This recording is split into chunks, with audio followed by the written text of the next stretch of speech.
sekolah integrasi digital. Jadi kita percaya sekali bahwa teknologi belajar itu bisa jadi salah satu solusi utama untuk membuat pendidikan yang berkualitas itu bisa dinikmati oleh sebanyak mungkin anak. Jadi saya diriin sekolah Cikal udah cukup lama gitu ya. Kemudian salah satu pendirinya sekolahmu itu ya Kampus Guru Cikal, ya keluarga kita juga. Nah, kami ingin lebih memperluas dampak, memberikan pendidikan yang berkualitas, bukan hanya untuk anak-anak yang ada di kota tertentu, bukan hanya untuk ribuan anak, tapi menjangkau jutaan anak Indonesia. Dan dengan teknologi belajar yang ada di sekolahmu, dengan membuat pengalaman-pengalaman belajar, ada yang terjadinya online lewat daring, tapi ada juga kombinasi dengan pertemuan-pertemuan luring. Jadi ini betul-betul blended learning sifatnya, itu kita yakin akan lebih banyak yang dapat manfaat pendidikan. Programnya dari PAUD, anak usia dini, sampai program-program pendidikan buat mahasiswa, semuanya menuju kompetensi yang utuh dan semuanya bisa dipersonalisasi tergantung kebutuhan masing-masing anak. Bahkan ada kelas-kelas buat orang tua juga, dan juga kelas-kelas buat guru. Seru deh.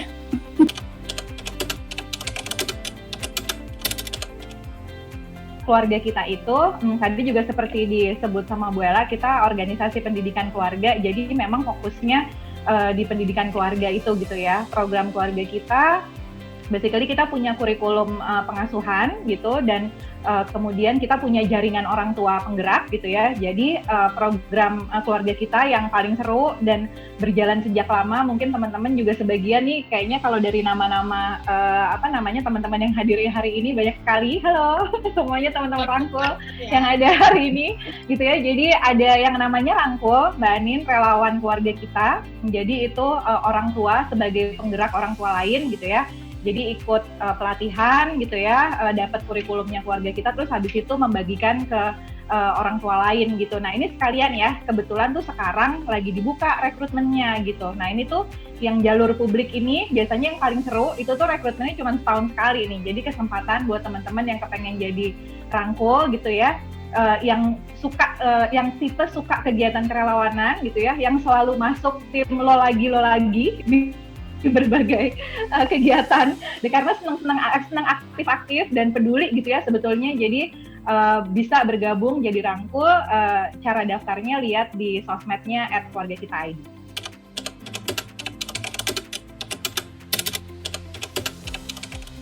Ya, makasih Win mengingatkan pada banyak hal, terutama PR-PR sama Wina dan Kuama gitu ya habis ini. Harus kita bukannya mau bikin buku segala, cita-citanya lah. Habis ini mari kita wujudkan mimpi-mimpi, bikin program-program juga di sekolahmu yang lebih. Aku ada janji itu juga belum terwujudkan. Masing-masing tingkatan. Nah, tapi saya mau garis bawahi sebagai pendidik gitu ya, ada satu bagian dari yang Wina sampaikan tadi yang mungkin agak terlewat pada saat kita bilang literasi finansial, yaitu kata kunci literasinya. Jadi ini tuh bukan hanya tentang mengelola uang atau aspek-aspek finansial, tetapi memang kita menumbuhkan literasi yang utuh. Nah, literasi itu apa sih? Kemampuan berpikir, kemampuan menalar, kemampuan untuk mengambil kesimpulan dari pengalaman gitu ya, kemampuan untuk memahami tujuan kita apa, kemudian membuat keputusan. Nah, jadi kalau Anin tanya kenapa literasi finansial penting, karena kita nggak akan mungkin bisa menumbuhkan kompetensi yang utuh, dan salah satu kata kunci pada saat menggambarkan kompetensi yang utuh, menyiapkan anak kita buat masa depan itu adalah si kompetensi literasi ini. Kalau kita hanya berpikir literasi itu tentang membaca buku aja gitu ya, atau tentang kemampuan berpikir tentang hal yang abstrak dan sebagainya, kalau dari sudut finansial, hal yang sangat dekat dengan kehidupan sehari-hari, kita nggak bisa menumbuhkan literasi anak. Nah, jadi jangan menunda lagi atau menganggap bahwa literasi finansial ini nih kalau dari urutan tugas sebagai orang tua atau kurikulum sekolah ini nomor sekian gitu ya. Yang penting sekolah bikin kurikulum anak jago matematika dulu gitu kan, jago sains dulu tapi jadi jago finansial, itu seharusnya memang jadi bagian yang penting dari apa yang kita tumbuhkan sebagai pendidik, baik pendidik di sekolah, lembaga formal maupun ya pendidik pertama dan utama di rumah masing-masing.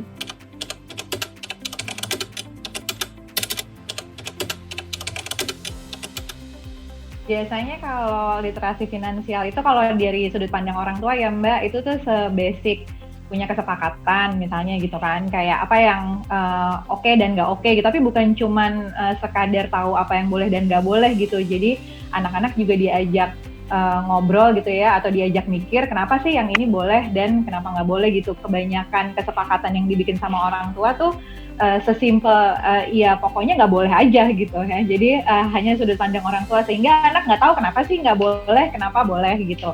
Nggak boleh kenapa? Karena kata mama gitu ya, Yo. Nah ini, nah Win, ya itu dia tuh yang Pak. Nah ini ada yang lebih, ini ada yang bikin repot nih. Jadi kan kesepakatannya kayak kapan jajan, kapan beli mainan gitu kan, persis seperti yang tadi Wina ceritain dan yang Bu Ella sampaikan, budget berapa, uangnya dari mana gitu. Nah ini tantangannya, siap-siap ditanyain gitu kan, kenapa aku nggak boleh tapi kayaknya ibu jajan terus gitu ya. Itu kok ibu boleh?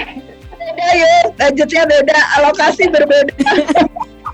Itu kan mama kerja, gue ngotot kan mama kerja, nggak gitu ya, mengacau. Jadi apa namanya, kok aku nggak boleh jajan tapi kok bel rumah bunyi terus, ada yang datang antar gitu kan ya, paket gitu. Jadi itu yang paling berat itu. Jadi kan pada dasarnya anak-anak tuh, aku belajar banget dari Bu Ella sih. Jadi anak-anak itu nggak akan belajar dari apa yang orang tua omongin gitu ya, tapi ngambil insight dari mengobservasi kelakuan orang tua gitu kan. Basically, jadi kalau yang diomongin tuh nggak ditangkap, tapi kalau dia merhatiin perilaku kita, terus datang insight ke kepalanya, nah itu tuh yang lebih nempel gitu nih. Jadi akhirnya ya itu hati-hati dengan perilaku kita gitu ya. Kalau punya kesepakatan berarti berlaku buat semua dan mereka tahu kenapa. Terus ya masukin uang dalam percakapan sehari-hari. Win, ini yang paling lucu sih. Biasanya kalau sama anak-anak yang lebih kecil ya, misalnya dia kepengen sesuatu, terus kita bilang tapi aku nggak ada uangnya gitu.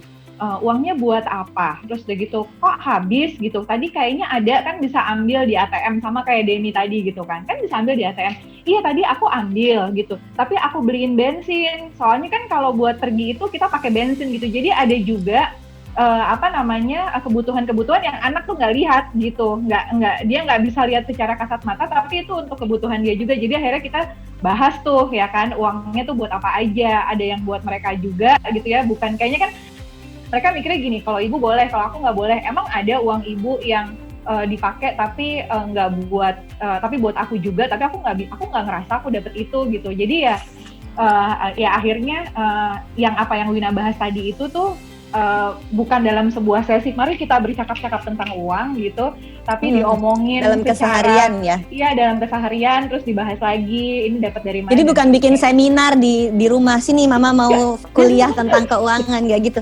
Aku ada satu cerita lucu banget.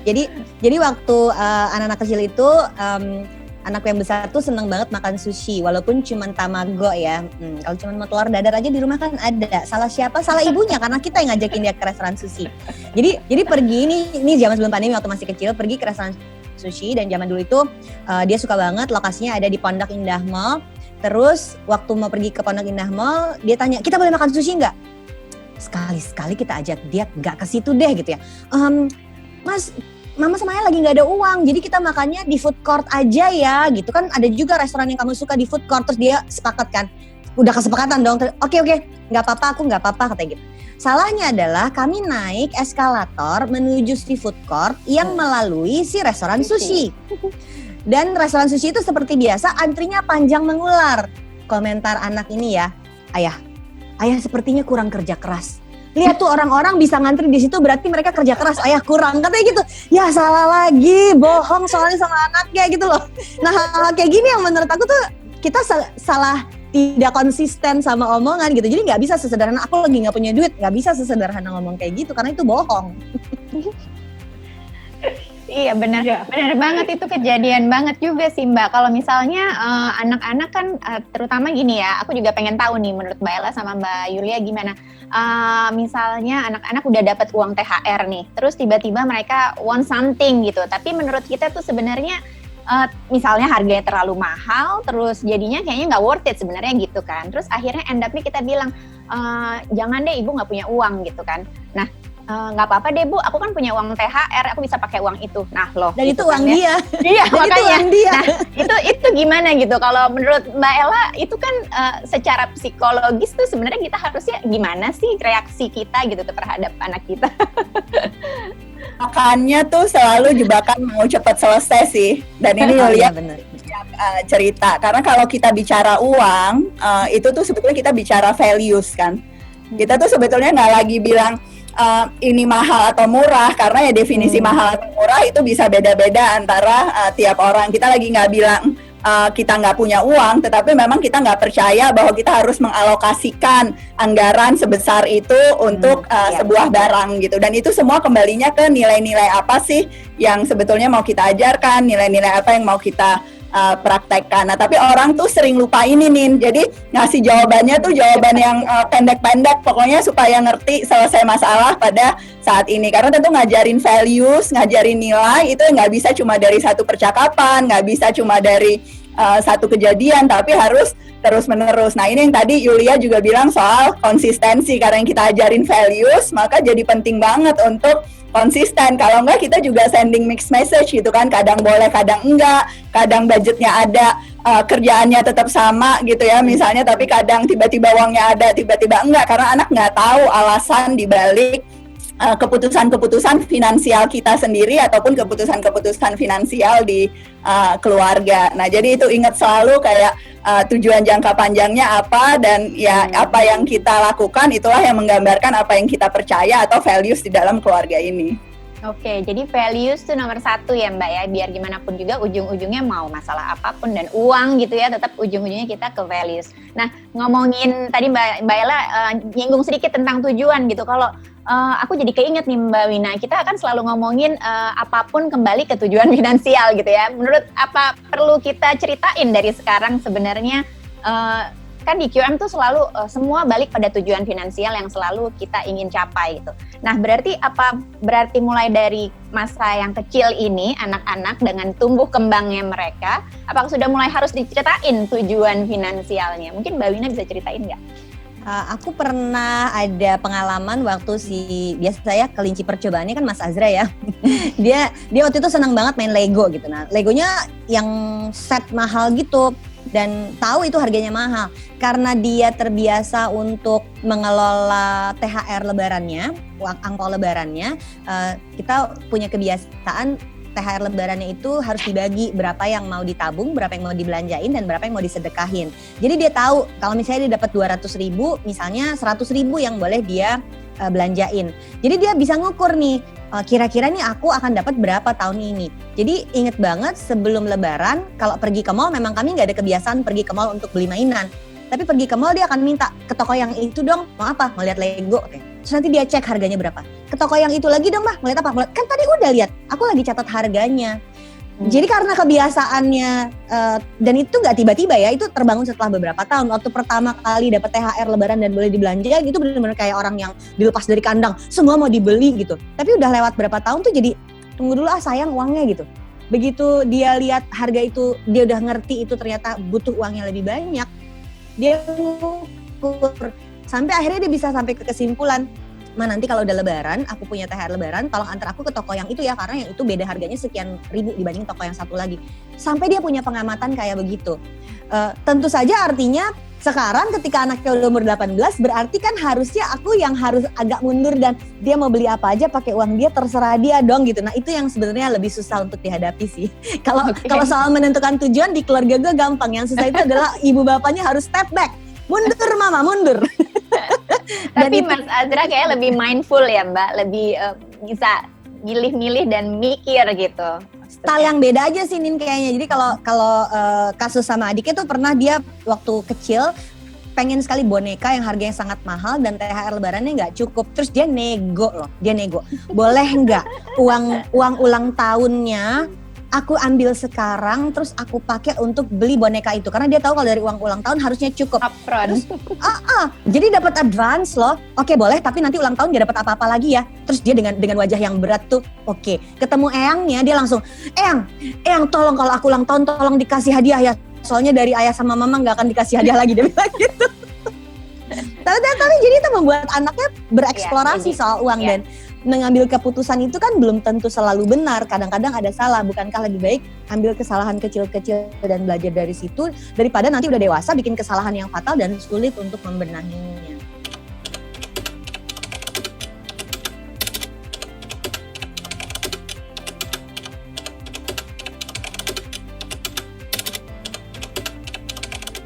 Kalau baca-baca di ininya keluarga kita, itu kayaknya sering menekankan betapa pentingnya yang namanya disiplin positif gitu ya Mbak ya, terhadap anak. Nah sebenarnya beda disiplin positif dengan reward and punishment tuh gimana Mbak? Ada hubungannya atau sejalan atau malah justru nggak bisa digabungin gitu? Mungkin bisa ceritain Mbak Yulia. Oke, gitu. Ini nggak mau Bu Ella aja ya yang jelasin. Bagi-bagi lapak yuk. Bagi-bagi ya. Oke, baiklah. Kita tentang sekolahan aja habis ini sebagai kepala sekolah anaknya Yulia dan Wina.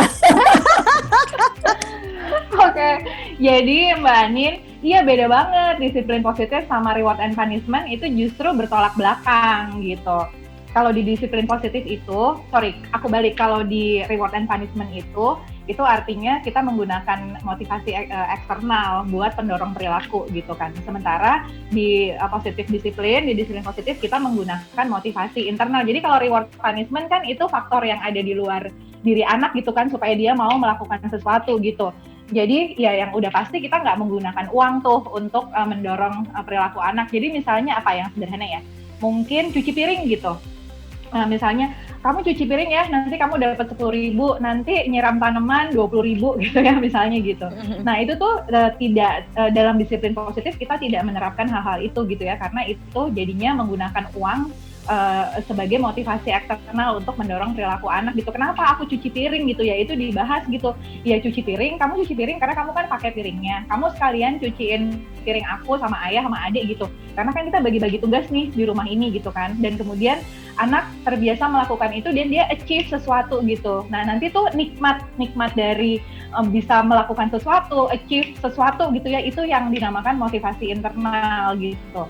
Nah banyak sekali tuh yang men-challenge konsep ini gitu.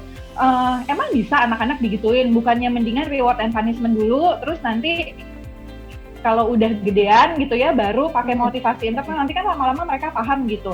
Nah yang aku pelajari dari Bu Ella juga, kalau motivasi eksternal itu tuh sifatnya eskalatif gitu. Jadi kalau nggak dimulai dari awal gitu ya, nanti kalau misalnya motivasi eksternal itu dimulai dari awal, yang tadinya cukup gitu ya cuci piring dibayar 10.000 gitu ya, misalnya di usia 6 tahun gitu ya, nanti kalau di usia 10 tahun dikasih 10.000 ya kita diketawain gitu ya kan, buat apa 10.000 buat aku gitu. Jadi nature-nya atau karakteristiknya reward and punishment gitu ya, sedihnya gitu ya, sayangnya itu tuh nggak efektif gitu. Soalnya kalau efektif tuh enak banget sebetulnya gitu. Jadi nggak efektif untuk jangka panjang gitu. Kalau untuk jangka pendek itu efektif banget, ini pasti nih kayaknya kamu nyapu ya nanti 10.000, oke berangkat nyapu gitu. Nah tapi ini tuh sayangnya mensabotase kemampuan anak untuk menumbuhkan motivasi internalnya gitu. Dan eskalatif tadi itu sih sama kayak mungkin ilustrasinya gampang kalau dipukul gitu ya, karena dia dilabeli nakal gitu ya, jangan sampai gitu ya, dilabeli nakal terus dipukul gitu ya. Kalau dipukul cuman kayak pukul pelan tuh mungkin tadinya mempan gitu, tapi lama-lama nggak mempan lagi gitu, harus dipukul lebih keras gitu ya. Sama juga dengan reward gitu. Jadi itu kayak dua sisi dari satu koin yang sama gitu, reward and punishment. Judul acara kita kan bisakah uang menjadi motivasi untuk anak, dan itu cukup kontroversial karena ada orang tua yang nggak usah lo langsung ngatur-ngatur cara gue parenting sama anak gue gitu. Makanya ini kita bikin jadi sebuah diskusi. Aku soalnya waktu kecil misalnya, dan pasti ini banyak banget yang ngerasain yang sama, puasa tuh diduitin. Dan kalau sekarang dipikir gila kali ya puasanya diduitin, 1 hari 10.000, 30 hari kali 30 gitu. Gitu ya, banyak duit kalau puasanya ini tamat gitu ya. Sekarang kayaknya kalau udah dewasa, enggak lah masa puasa karena duit, puasa ya harus niat dong gitu. Nah emangnya kalau reward kayak gitu, oke itu kan clearly gak bener nih puasa pakai duit gitu ya. Tapi kalau kalau anak melakukan sesuatu terus dikasih reward, apakah jadi itu nggak boleh? Yang tadi digambarkan Wina tuh hadiah bukan sogokan. Jadi bukan berarti nggak boleh ngasih sesuatu ke anak. Tentu aku juga ngasih hadiah ke anak-anak, tapi intensinya itu bukan untuk memanipulasi anak supaya melakukan sesuatu untuk kita. Jadi sama-sama ngasih boneka sebagai hadiah, sama ngasih boneka sebagai sogokan karena supaya kamu diem pas mama arisan, supaya kamu nyuci piring sebagainya. Itu totally different thing gitu. Makanya kemudian jadi kita bedain intensinya dulu ya. Kita bedain intensinya, karena kemudian kalau hadiah itu kan ya nggak tergantung kamu melakukan apa gitu. Kamu melakukan apa karena tujuan yang benar, karena intensi yang benar. Hadiah itu tanda cinta, itu boleh orang tua ngasih tanda cinta ke anaknya, tapi harus hati-hati juga, jangan sampai tanda cinta kita tuh cuma satu macam gitu kan kita ngasih tanda cinta ke anak kita lewat waktu, ya kan, lewat memberikan dukungan-dukungan yang positif dan sebagainya. Kalau tanda cintanya itu semuanya hadiah, mari refleksi gitu ya, jangan-jangan sebetulnya itu bukan hadiah tapi ada maksud-maksud tertentu, yaitu menyogok. Karena gini, yang namanya hubungan keluarga itu obviously bukan transaksi kan. Kalau kemudian kita punya intensi untuk memanipulasi, kalau gue kasih segini nanti anak gue kasih segini, ini saya berinvestasi kepada anak saya dan sebagainya, itu ya totally different kind of relationship. Nah, jadi kita perlu berhati-hati untuk membedakan bahwa ya sebagai manusia yang utuh, pada akhirnya kita mau anak kita melakukan sesuatu karena dia percaya pada apa yang dia lakukan, bukan hanya sekedar untuk, tadi Wina juga bilang kan di awal, nggak semua hal diduitin gitu. Nah, jangan sampai kalau sama anak sendiri pun kita ngeduitin segala hal gitu ya, dalam hubungan-hubungan kita yang lain. Jadi nggak apa-apa Win, hadiah boleh, nyogok yang nggak boleh.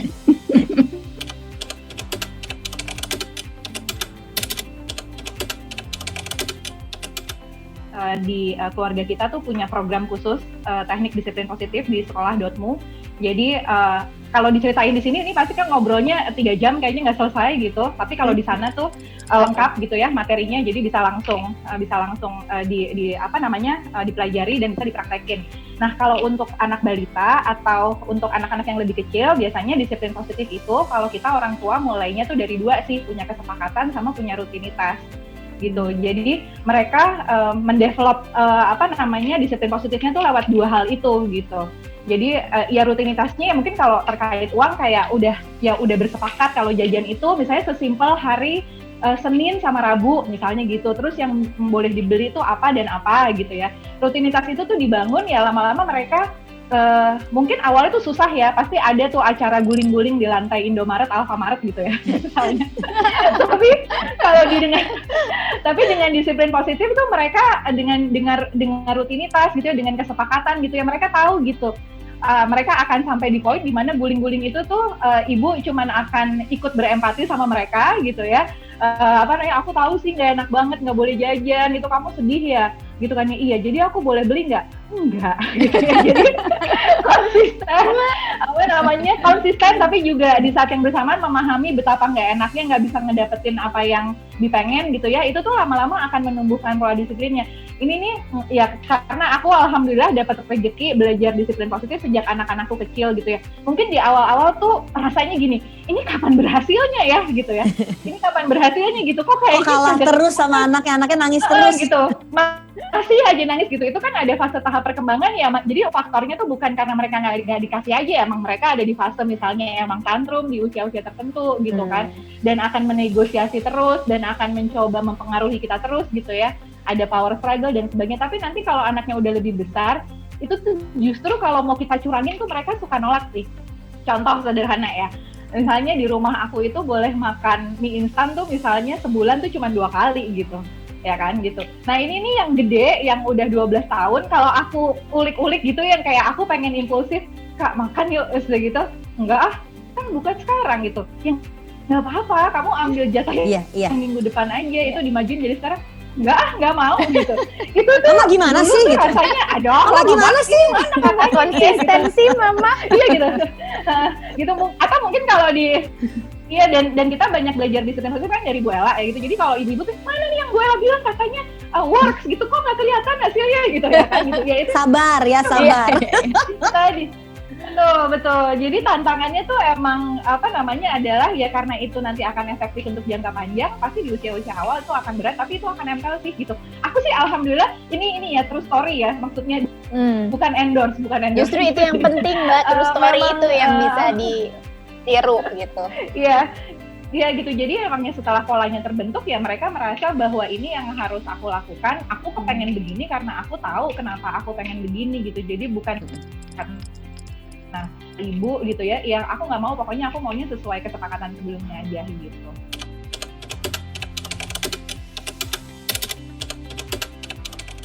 Kalau dalam konteks pendidikan itu sebetulnya ya kerjasama antara sekolah dan orang tua gitu ya, karena pada akhirnya anak-anak kita tumbuh di dua ekosistem ini gitu, dan ini yang kalau aku sebagai pendidik seringkali melihat anak-anak yang tumbuh dengan literasi finansial yang utuh itu ya yang tujuan pengasuhannya gitu ya, tujuan itu sejalan dengan tujuan pendidikan yang dilalui di sekolah. Pada prinsipnya kalau sebagai pendidik tuh saya percaya betul bahwa pendidikan itu harus multigenerasi gitu ya. Jadi ya anaknya belajar, ya orang tuanya juga belajar, dan guru-gurunya pun perlu terus belajar. Nah, dalam konteks ini percakapan jadi penting banget. Nah, tadi Yulia juga sempat sebut bahkan percakapannya pun tentang finansial ini seringkali anak kita nggak dapet gitu kan. Apalagi kesempatan prakteknya. Tadi juga Wina sempat bilang pada saat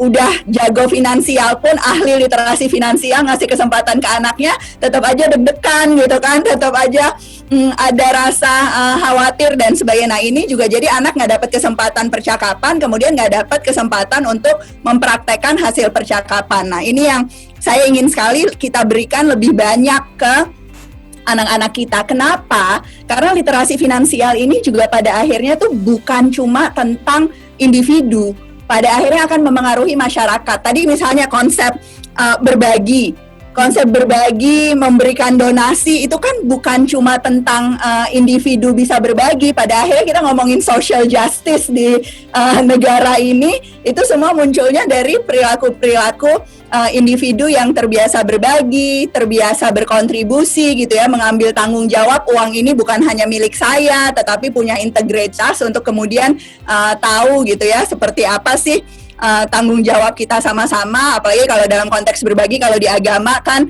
itu jelas, di agama saya itu juga bagian dari tugas kita sebagai manusia, karena ya rezekinya dari Allah gitu ya. Pada saat kita bicara menabung gitu, itu konteksnya itu bukan cuma individual, nanti seiring dengan perkembangannya pemahamannya akan utuh. Apa sih yang namanya anggaran negara, kenapa negara berhutang, pajak itu seperti apa, hal-hal itu tuh bukan hal-hal yang jauh di sana, tetapi didapatkan dari pemahaman tentang konteks keuangan pribadi, yang kemudian melihat kalau dalam konteks yang lebih luas, yang lebih makro itu seperti apa. Jadi sebagai pendidik tuh saya yakin betul bahwa literasi finansial ini penting, tetapi kita harus terus memberikan kesempatannya anak kita untuk belajar, untuk pada akhirnya ya naik kelas terus juga gitu ya pemahamannya. Nah, ini yang jadi paling penting sekarang ya mulai aja dari sekarang gitu ya. Jadi jangan berharap tiba-tiba anaknya wah bisa paham dan sebagainya kalau nggak dipercakapkan atau diberikan kesempatan untuk praktek gitu. Nah, konsistensi memberikan kesempatan ini, dan tentu bentuknya juga ya bukan ya udah habis mama webinar ini mari kita bicarakan gitu ya, walaupun WhatsApp anak-anakku sih mari kita bicarakan. Ini nggak berharap, jangan berharap sekali, atau di sekolah pun bukan berarti kurikulum literasi finansial itu berarti pelajaran 1 jam seminggu, nggak bisa. It doesn't work that way gitu, karena anak perlu multiple opportunities, banyak teachable moments gitu ya. Tadi juga di presentasinya Wina ditunjukkan ini kaitannya juga dengan kesempatan memahami karir atau kerja. Sebetulnya kita kerja buat apa sih gitu ya, kesempatan untuk memahami investasi tuh bentuknya apa, dan itu tentu udah kebayang kalau ngomong investasi ya kira-kira pelajaran ekonomi atau business management. Kalau tadi ngomong berbagi ya di pelajaran agama bisa masuk, pendidikan kewarganegaraan bisa masuk. Kalau tadi ngomongin soal needs and wants gitu, itu kebutuhan alam kayak apa sih, kita beli barang yang kayak apa, yang sustainable buat environment apa enggak, itu pelajaran IPA gitu. Jadi betul-betul sangat kompleks dan sebetulnya bisa berkaitan dengan banyak disiplin ilmu, kira-kira gitu. Aku nambahin dikit, Anin. Ya, jadi di program jagoan finansial yang bareng sama Kuama Foundation itu, tim Kuama pernah pergi ke sebuah SMK di Badung, di Bali. Lalu di sana salah satu pesertanya itu guru kimia. Aku penasaran dong, ngapain guru kimia pengen belajar finansial. Terus guru kimianya ketawa, wah ibu kalau diajarin kimia anak-anak tuh melongo di sini, nggak tertarik mereka. Tapi begitu saya ceritain, dari pelajaran kimia itu kita bisa mencampur larutan A dengan larutan B menghasilkan shampoo. Lalu kita belajar menjual shampoo itu, akhirnya mereka punya produk sendiri. Rame kelas saya Bu, dia bilang gitu. Sehingga artinya belajar finansial tuh persis kayak Ella, bukan 1 jam ayo kita belajar finansial, bukan. Tapi justru di jagoan finansial itu waktu kami bikin kelas sama guru-guru, kita selipin di pelajaran-pelajaran. Karena kami juga nggak mau nambah-nambahin materi biar gurunya tambah ribet gitu kan. Materi di gurunya itu apa, kalau guru agama masukin pelajaran berbagi. Guru kimia, ini benar-benar aku nggak kebayang kimia. Ternyata jadi entrepreneurship loh. Itu ajaib banget. Dan itu insight langsung dari guru di lapangan. Oke, jadi malah makin menarik ya dengan adanya literasi finansial kita masukin juga di setiap sisi atau mata pelajaran. Oke,